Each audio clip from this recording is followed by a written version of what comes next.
최광철 의원입니다. 새 정부가 용산시대를 개막하면서 대한민국의 국군이 다시 한번 웅비할 수 있는 기틀을 마련해 가고 있습니다.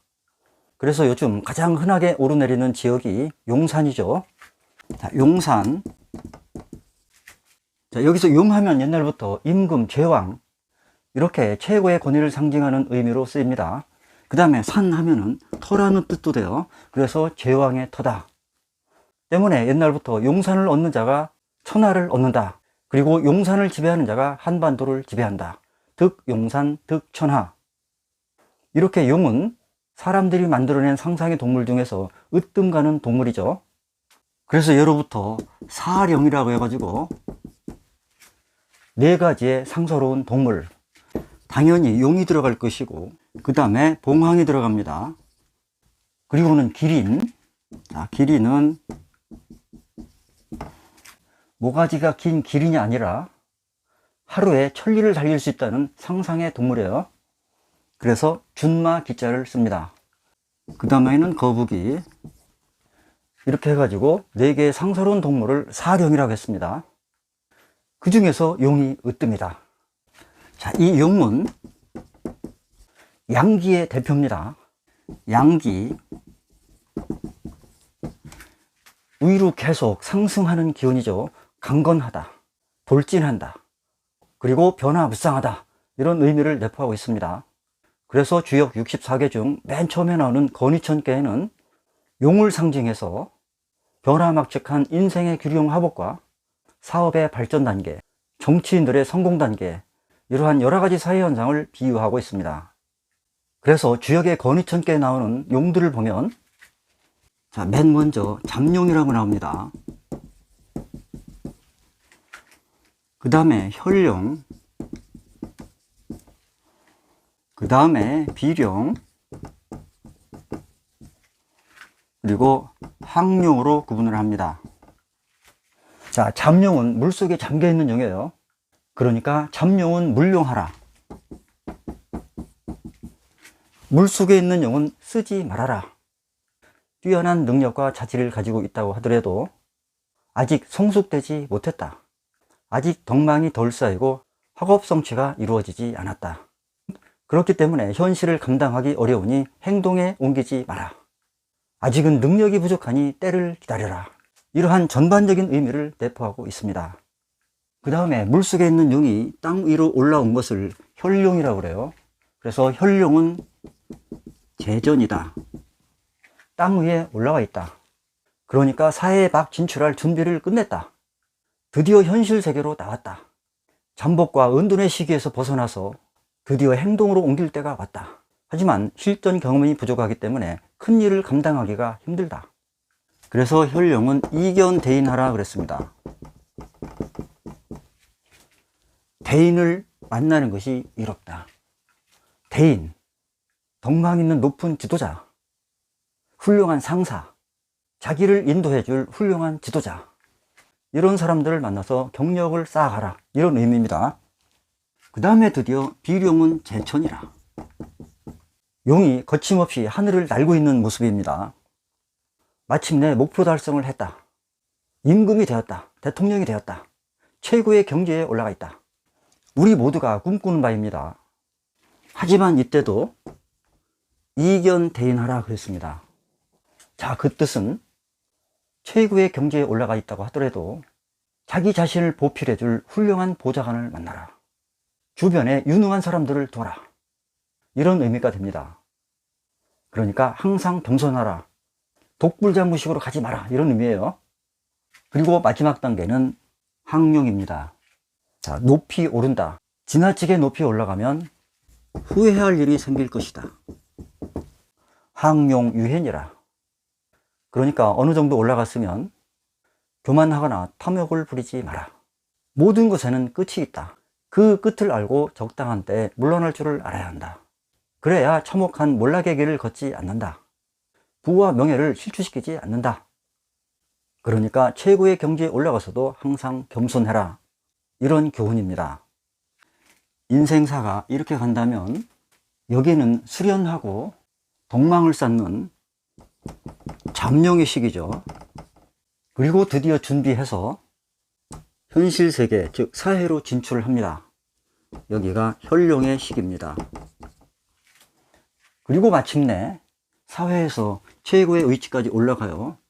여기가 비룡의 시기입니다. 그런데 여기서 멈춰야지 더 올라가려고 하다가는 뚝 떨어지는 몰락의 길을 걸을 수가 있다. 이것이 항룡입니다. 자, 우리의 목적지는 여기입니다. 본인이 의도하는 최고의 정상. 그것은 각자의 목표가 다 다르겠죠. 직장에서 성공하느냐, 사업으로 성공하느냐, 학자로서 성공하느냐, 아니면 정치인으로서 성공하느냐. 그 목표 지점까지는 힘차게 달려갑니다. 그리고 정점에 오르면 항상 겸손하고 조심해야 된다. 이렇게 인생의 전반적인 흐름을 주역에서는 용에 비유를 했습니다. 그리고 우리가 태어난 띠에서도 용을 말하죠. 용띠들. 자, 용띠에는 갑진, 병진, 무진, 경진, 임진, 이렇게 5개의 띠가 있습니다. 갑진은 청룡이죠. 병진은 정룡입니다. 무진은 황룡, 경진은 백룡이에요. 그리고 임진은 흑룡입니다. 그래서 용띠해가 되면 훌륭한 자식을 생산한다고 출산율이 높아지죠. 자, 그 다음에 뭐니 해도 땅 이름, 즉 지명에 용자가 들어간 이름이 상당히 많습니다. 2012년 임진년에 국토부에서 조사한 바에 의하면 우리나라에서 용자가 들어간 지명이 1261개라고 그래요. 그래서 용에는 산 이름, 강 이름, 바위 이름, 또 호수, 못, 이러한 여러 가지 자연 형태의 용이라는 이름을 붙였습니다. 자, 사람에게 이름이 있듯이 땅에도 이름을 붙이죠. 그것을 지명이라고 합니다. 누구누구 하면 떠오르는 이미지가 있듯이 땅 이름도 어느 지역 하면은 이미지가 연상이 됩니다. 그러니까 이 지명은 그 지역의 지리적인 특성과 모양 뿐만 아니라 그 지역에 사는 토착민들의 역사와 문화를 반영하고 또한 미래에 어떻게 될 것이다 라는 예언적인 암시도 깃들어 있습니다. 예를 들면 전라남도 끝에 고흥이라고 있죠. 높이 흥한다. 옛날에는 낙후되어 있던 지역인데 우주 발사기지가 되면서 유명해졌습니다. 자, 우주 발사, 높이 흥한다. 이렇게 지명에는 미래적인 예언까지도 암시해주고 있다. 그런데 가장 흔한 것은 그 지역의 형태를 보고 지명을 지은 것이 대부분입니다. 그러면 용산은 어떻게 지어진 이름이냐?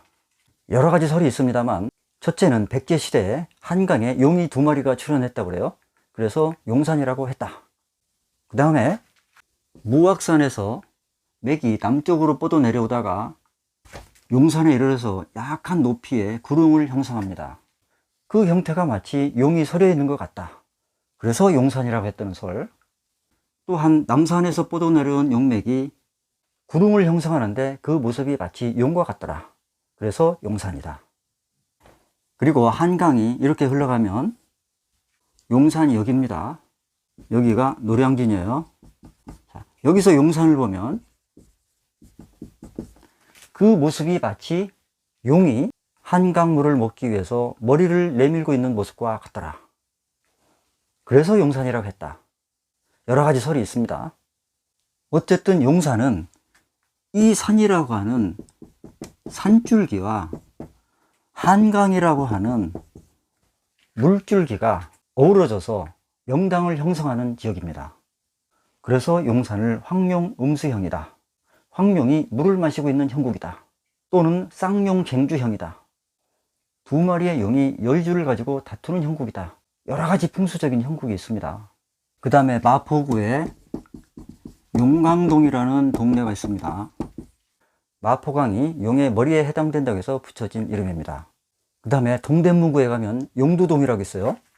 마을을 감싸고 있는 산의 모습이 용머리와 같다. 그리고 제주도에 가면 그 유명한 용두암이 있죠. 정말로 바위의 모습이 용의 머리처럼 생겼습니다.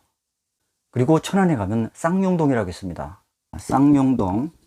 쌍용 하면은 두 마리의 용이라는 의미로 들리죠.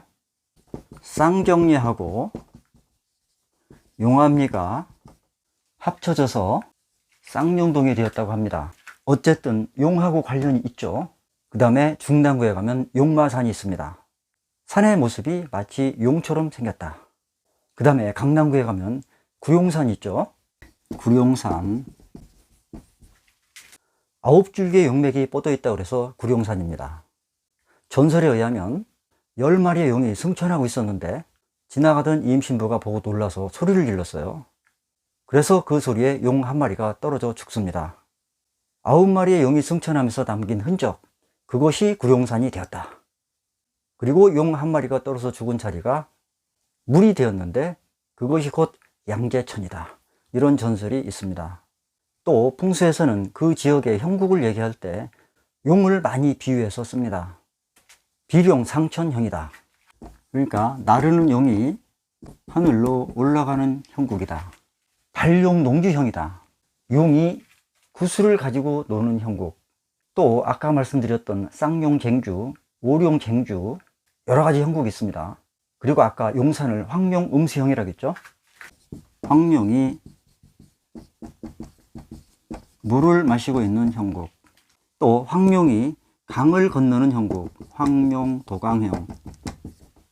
또 풍수에서 아주 귀하게 여기는 회룡고조형이라고 있습니다. 회룡고조. 자, 주산이 이렇게 쓰면 산의 지맥이 삥 돌아서 다시 조산인 본산을 바라보는 것. 그러니까 여기가 혈이 되는 것이죠. 이 혈에서 부모산을 바라보는 것. 이것이 유명한 회룡고조형이에요. 우리는 이렇게 용을 여러 가지 인간, 자연 현상에 비유하고 있습니다. 인생의 처세술, 띠, 지명, 형국, 그리고 우리가 최고로 지향하는 하늘을 훨훨 나르는 용. 여러분들 모두 승천하는 용이 되시길 바랍니다. 감사합니다.